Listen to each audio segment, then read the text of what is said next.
आज आहे भागवत एकादशी आणि आज मी बनवली आहे साजूक तुपातली अगदी मऊसूत आणि तिखट झणझणीत अशी साबुदाण्याची खिचडी। तर आज आपण त्याची रेसिपी बघणार आहोत। आज भागवत एकादशी असल्यामुळे खिचडी बनवलेली आहे। आम्ही एक कढई घेतली आहे, त्याच्यामध्ये 2 चमचे तूप टाकले घरचं, बारीक चिरलेल्या मिरच्या टाकलेल्या आहेत, त्या छान फ्राय करायच्या आहेत आणि मग त्यामध्ये एक बटाटा पूर्ण चांगला मोठा घेतलाय मी, हा पातळ काप केलेले त्याचे आणि ते त्या तुपामध्ये मिरचीमध्ये टाकलेले आहेत। वरनं थोडंसं मीठ टाकले म्हणजे बटाटा लवकर शिजतो। तर तुम्ही बघू शकता इथं छान खरपूस भाजलाय बटाटा। त्यानंतर हे रात्रभर भिजवलेले साबुदाणे आहे, तुम्ही 2-3 तास भिजवले तरी चालतात म्हणजे, पण मी रात्रीच भिजायला टाकले होते। पाणी अजिबात ठेवायचं नाही त्याच्यामध्ये, म्हणजे चांगले मऊसत भिजले जातात।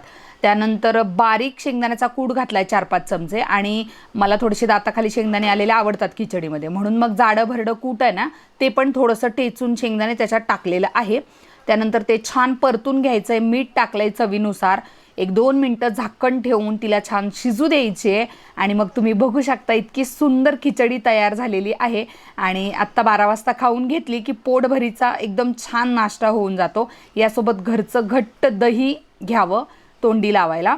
इथे देवाला मी नैवेद्य दाखवून झालेला आहे आणि मग त्यानंतर मी ही खिचडी दह्यासोबत खायला घेतलेली आहे। तुम्हीही एन्जॉय करा। थँक्यू।